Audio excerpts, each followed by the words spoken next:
네, 안녕하세요. 저는 깨달음의 장을 계기로 현재 불교대학을 다니고 있고 그 인권 쪽 활동을 조금 하고 있는 대학생입니다. 네. 네, 인권과 그 불교적 수행 이 두 가지가 저를 지탱하는 큰 가치관들인데요.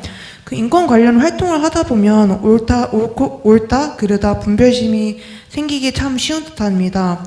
왜냐하면 저희는 지금까지 생각과 주제에서 아예 고려되지 않은 사람들, 배제된 사람들의 생각과 목소리를 같이 하기 때문입니다. 예를 들어 기업이 비용 문제로 안전을 보장하지 않아 예방 가능한 사고로 죽는 노동자들이나 사회의 편견 속에 차별과 혐오의 대상이 되는 성소수자들, 여성이라는 이유로 여성성, 모성을 강요받고 직장 내 성희롱, 임금차별, 성폭력에 노출되어 있는 여성들까지 이들이 모습을 드러내고 자신의 얘기를 하면 어떤 사람들은 꺼려하고 종종 존재를 부정당하기도 합니다. 이들에 대한 제 생각을 말하고 같이 활동하다 보면은 어떻게 보면 저희가 그리고 제가 모두가 사람답게 살기 위한 사회를 위해 투쟁을 한다, 막 내가 옳다라는 생각을 하게 되는데요. 동시에 이제 불교 수행자의 마음으로서 어떻게 이런 생각들을 같이 하고 어떻게 옳고 그름을 버리고 나를 낮추는 보살의 마음으로 살아갈 수 있을지 궁금합니다. 아까 제가 저분들하고 얘기하다가 말씀을 드렸는데, 여기 칼이라고 하는 물건이 있을 때 이 칼은 좋은 도구도 아니고 나쁜 도구도 아니고 그냥 칼일 뿐이에요. 이걸 어떻게 쓰느냐에 따라서 좋은 도구가 되기도 하고 또는 흉기가 되기도 하는 거다. 그러니까 자기가 어려운 사람을 돕는 건 좋은데 딴 사람 보고 그거 안 돕는다고 자기가 성질을 내고 분노를 하면 그건 이미 흉기와 같은 작용을 하고 있다. 내가 채식을 하는 건 좋은 일이야. 그런데 다른 사람은 육식한다고 막 성질을 내, 나쁜 놈이라고. 그럼 그건 흉기다. 내가 검소하게 사는 건 좋은 일이야. 근데 남 검소하게 안 산다고 막 욕을 해. 그럼 그건 흉기야. 자기는 지금 어떤 사람들의, 소수자들의 인권을 옹호하기 위해서 자기가 그걸 하는 건 좋은 일이야. 그러나 그거 딴 사람들은 안 한다고, 이해 못 한다고 자기가 지금 화가 나고 성질이 난다 그러면 그건 에고야. 지 성질대로 하는 거지. 그건 정의하고 아무 관계가 없어. 자기가 옳다고 다 세. 그게 옳은 게 아니야. 그건 자신의 관점이지. 내가 기독교를 다니는 건 좋은 일이야. 하나님을 믿는 건 좋은 일인데 딴 사람 교회 안 다니다고 하나님 안 믿는다고 지옥 간다고 저주하는 건 옳은 일이 아니라는 거예요. 내가 이렇게 혼자 사는 건 좋은 일이야. 나한테. 근데 남도 출가 안 했다고 저 나쁜 사람이다. 저 새 속에 물 들어가지고 이렇게 욕을 하면 안 돼.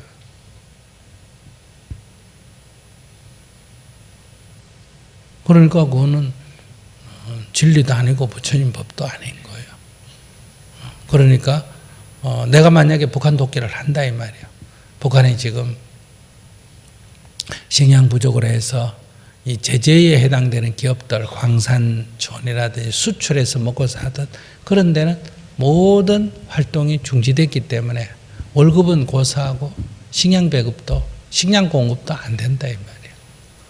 근데 내가 거기 식량 공급하는 거는 남 눈치 볼 필요가 없다 이거예요. 근데 여기 사람들이 어렵다고, 식량이 어렵다고 도와라 하는데 여러분들 안 돕는다 이 말이에요. 그렇다고 내가 그 사람을 욕할 권리가 있는 건 아니라는.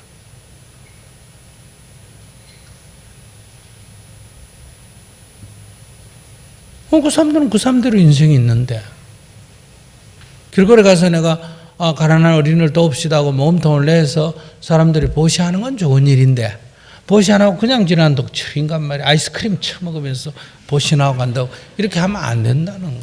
그건 그 사람의 인생이기 때문에. 그러니까 우리는 모금통을 갖다가 발로 차면 뭐 특별한 일 아니면 저런 인간도 있구나 하고 다시 책상을 바로 세우고 모금을 하면 되고, 약간 그게 대한민국의 법을 어긴다. 대한민국의 법이 보장하는 시민의 권리를 위협한다. 폭력을 했다. 그럼 어떻게 해야 된다? 신고를 해야 되는 거예요. 경찰한테. 그건 범죄이기 때문에.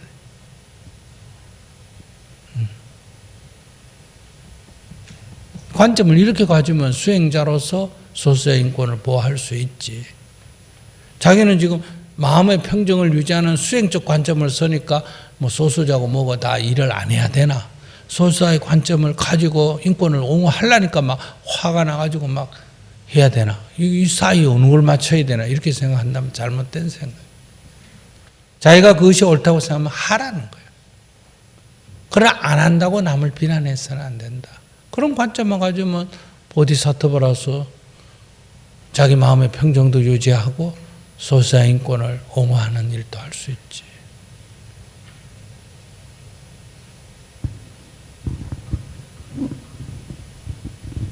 네, 알겠습니다. 네, 감사합니다. 네.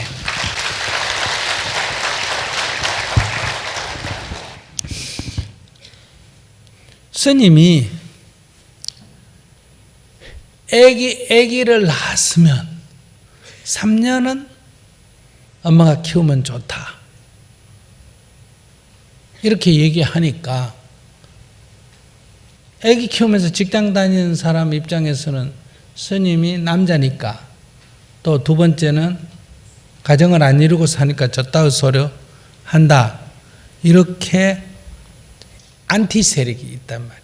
범스님한테. 아시겠어요? 이 문제 안에서. 그럼 스님이 말 안 하면 돼. 욕 안 해도 먹으려면. 그런데 스님은 애기 엄마만 중요한 게 아니고 애기도 중요하다는 거예요. 애기 엄마는 지가 성인이니까 막 지 요구의 욕소리를 주장하지만 애기는 자기 목소리를 못 내잖아. 그럼 모든 애기는 누구로부터 보호받고 싶을까?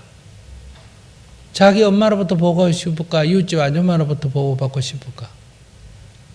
어느 쪽이라고 생각해요? 애기 입장에서 보면. 젊은 여자들이니까 대답을 안 하네. 이건 인간의 심리라는 거예요. 만약에 남편하고 헤어졌거나 남편이 죽었거나 해서 등에 업은 1살짜리 아기하고 손잡고 걷는 3살짜리 아기가 있다 이 말이에요. 근데 둘 데리고는 내가 도저히 장사도 할 수 없고 국을 다 할 수가 없어. 둘은 다 내가 책임을 못 져. 그래서 이 한 애를 어때요? 누구 아는 친척에게나 맡겨야 되겠단 말이야. 근데 나는 누구를 맡기면 더 좋을까? 어린애를, 젖먹이 어린애를 맡기는 게 더 좋겠죠. 왜? 그래야 내가 다른 일을 할 수 있으니까. 그러나 누구도 젖먹이 어린애를 봐주려고는 안 할 거 아니에요. 똥오줌 가리는 3살, 4살짜리 애를 돌봐주려면 돌봐주려고 그러지. 그래서 언니 집에나 할머니 집에나 큰 집에나 3살, 4살짜리 큰 애는 맡기고 작은 애는 어쩔 수 없이 자기가 얻고 다니면서 보따리 장사해가지고 먹고 살았다.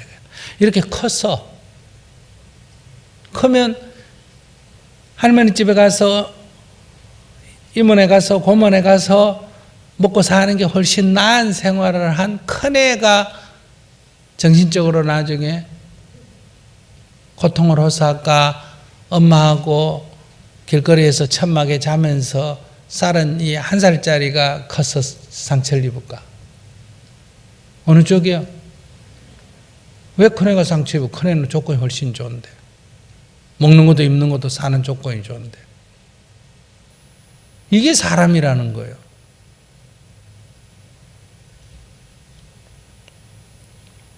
그러니까 엄마한테 나중에 커서 원망하면 엄마는 그래도 니는 괜찮았다. 네 동생은 얼마나 고생했는데 그렇게 얘기하지만 그렇지 않아.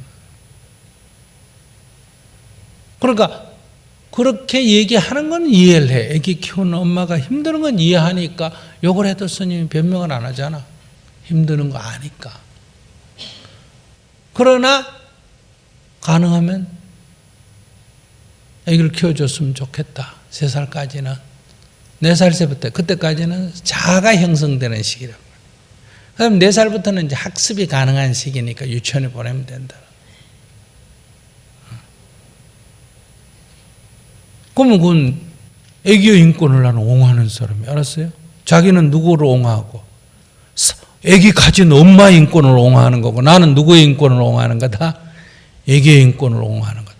그러면 자기하고 나하고 누 편에서 옹호하느냐의 차이밖에 없지. 스님은 애기 가진 엄마들의 심정을 무시한다 이렇게 말할 수 있는 건 아니잖아. 그러니까 다른 것도 다 그래. 다 거기에는 이유가 있다는 거예요. 그러니까 내가 애기 가진 엄마의 어려움을 위해서 투쟁을 하는 건 해도 된다는 거예요.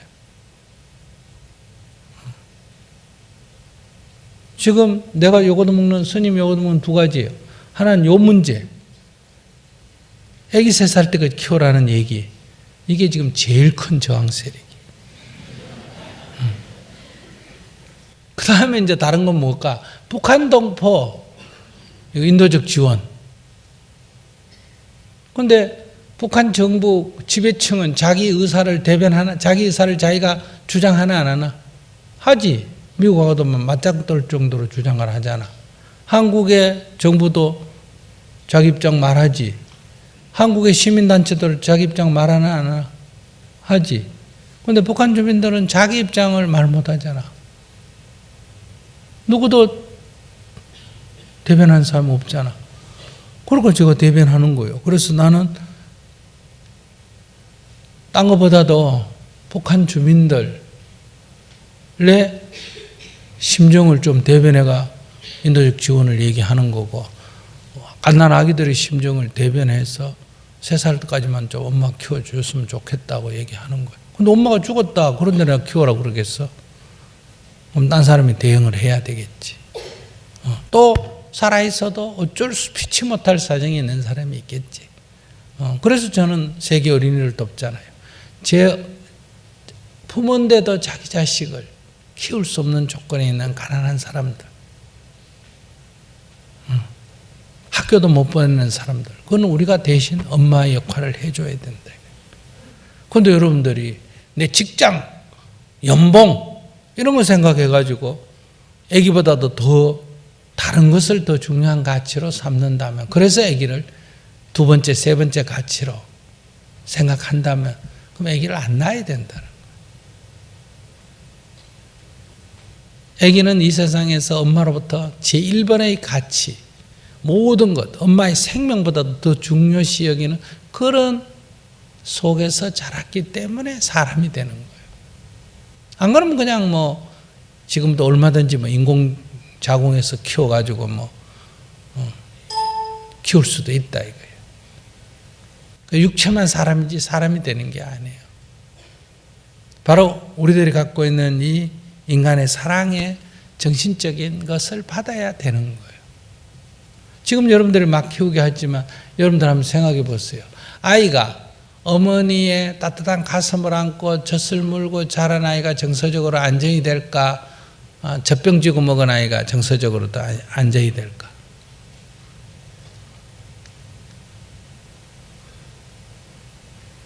그러니까 지금 갈수록 정서적인 불안이 심화되는 거예요. 그것만 이유는 아니에요. 그러니까 우리가 이런 문제를 이해관계 측면에서만 얘기할 게 아니라 정말 아이를 우리가 낳아서 키운다면 어떻게 해야 아이가 정신적으로 안정이 되고 불안 없이 자랄 거냐. 그건 기성사회가 아이에 대해서 보호해야 돼. 이게 만 생명의 원리 아니에요. 닭은 힘이 작지만은 병아리를 품고 있을 때는 사람한테도 저항하고 덤비는 거예요. 새끼를 보호하기 위해서. 이런 보호 본능, 이게 종을 온전시킨다 이거예요. 그러니까 여성의 권리를 주장하는 게 괜찮아요. 남자 여자에 비해서, 남자에 비해서 여성의 권리가 침해받는 것은 강력하게 주장을 해야 돼요. 그런데 이 문제는 남자 여자의 문제가 아니라 아기와 엄마의 문제예요. 아이와 어른의 문제다. 그럼 어른은 아이를 보호해야 될 의무가 있다. 이런 얘기. 이렇게 서로 다르다. 그러니까 제가 말씀드리는 건 이 얘기 하려는 게 본론이 아니라 인권의 문제를 자기는 제기하지만은 마치 나도 이렇게 북한 동포를 생각해서 배고픈 사람을 생각해서 말하지만 세상 사람들은 욕하는 사람이 많아요. 그러니까 자기가 자기 하는 일은 무조건 옳다 이런 생각을 하면 안 되고 세상에 아무리 비난해도 자기가 옳다고 생각하면 어떻게 해야 된다? 그냥 해나가면 돼. 꾸준히. 스님은 뭐 20몇 년째 하고 있잖아. 아무리 욕을 해도 그것 때문에 뭐 그만둔다 이런 거 없어. 그 배고픈 사람이 있으면 도와야 된다 이렇게 생각하면 배가 고팠냐 안 고팠냐 이게 나한테 중요하지. 그게 미사일을 쏘냐 안 쏘냐 이런 건 나한테 중요한 문제가 아니야. 인도적인 원칙에서. 미사일 쏜다고 애가 배가 불러졌냐? 아니다. 애가 미사일 쐈냐? 아니다. 근데 왜 중단을 해? 그러니까 인권운동 하는 것은 아주 좋은 일인데 자기가 생각을 잘못하면 자기가 이제 싸움 따게 돼. 무슨 말인지 알겠어? 막 저항을 하고 욕을 하고 막 이렇게 이제. 그래서 자기 심성이 나중에 상처를 입게 돼. 그래서 항상 자비심을 가지되 자기가 소수의 인권을 위해서 장애든 소수자든 소수의 인권을 위해서 하는 것은 사회 정의를 위해서 굉장히 좋은 일이에요. 대학생부터 그렇게 한다는 건 아주 좋은 일이에요. 격려 박수 한번 부탁드립니다.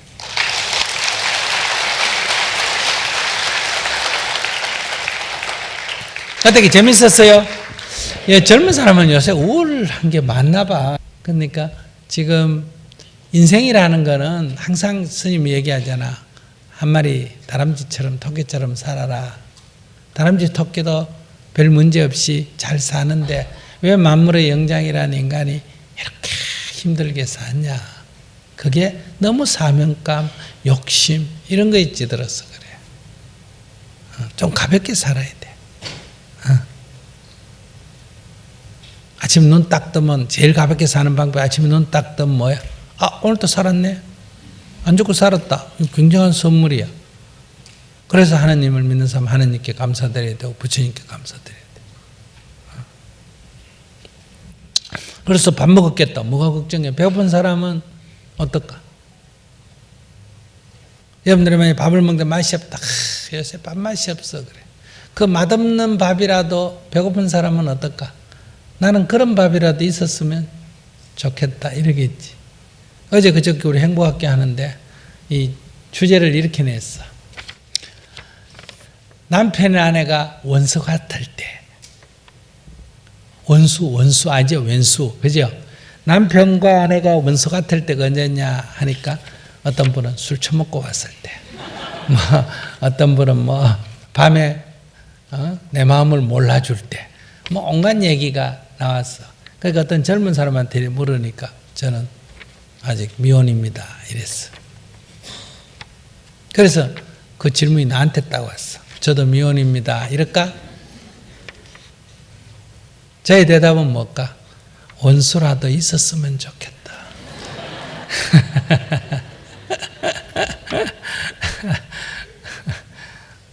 그러니까 누가 보느냐에 따라서 다르다 얘기야. 그러니까 여러분들 법문스님 좋아 보이지? 그래도 한번 바꿀까? 자기가 67된 법문스님하고 자기 25살하고 나하고 바꾸자면 난 금방 바꿔줄게. 우울증 걸린 저하고 바꿀까요? 바꾸자. 괜찮아. 난 25살이란 그것만 갖고도 어때요? 그 어떤 지식과 지위와 돈보다도 그게 더 큰 재산이에요. 근데 여러분들은 자기가 얼마나 큰 재산을 갖고 있는지 모른다는 거예요. 그럼 법문스님처럼 저리 되려면 고생깨나 좀 해야 될까? 가만히 있어도 될까? 고생깨는 해야 되겠지. 어떤 젊은이가 물어요. 선생님같이 되려면 어떻게 하면 됩니까? 고생하면 된다. 해볼래? 아니요. 그 여러분들은 뭐냐? 공짜로 먹으려다는 거예요. 이렇게 되려면 엄청난 과정을 거쳐야 되는데 그거 안 거치고 그냥 나도 법문스님 됐으면 좋겠다. 그런 걸 욕심이라 그래요. 그러니까 여러분들이 지금 자기를 소중하게 여겨야 돼. 부모님이 나를 어릴 때 뭐 어떻게 했고 어떻게 했고 이런 얘기 하지 말고 그래도 낳아줬으니 내가 이 세상에 살잖아. 그지? 그래도 키워줬으니 살잖아. 그래서 부모한테는 항상 뭐라고 해야 된다. 낳아주고 키워줘서 감사합니다. 관점을 이렇게 가져야 돼. 이게 이제 긍정적 사고라 그래. 이미 지나가 버린 것 같고 뭐라고 얘기해봐야 소용없어. 남자친구가 떠났다. 그러면 내가 새로운 남자친구를 만날 기회가 생겼나 안 생겼나. 그러니까 고마웠나 안 고맙나. 고맙지. 아이고 감사합니다. 자리를 비켜주셔서. 이렇게 마음을 가져야 항상 자기 긍정이라 그래. 항상 삶을 이렇게 가져야 돼. 즐겁게 살겠습니다 하고 즐거워지는 게 아니란 거야. 이렇게 관점을 바꾸면 삶이 저절로 즐거워지나 안 즐거워지나? 즐거워져. 나는 어릴 때 일찍 죽는다, 단명한다는 얘기를 듣고 살았어요. 40 넘으면서 내 인생은 굉장히 편해졌어요. 살만큼 살았나 안 살았나? 살았어. 이제 덤이야 전부 다. 그래서 늘 웃으면서 살잖아. 늘 덤이야.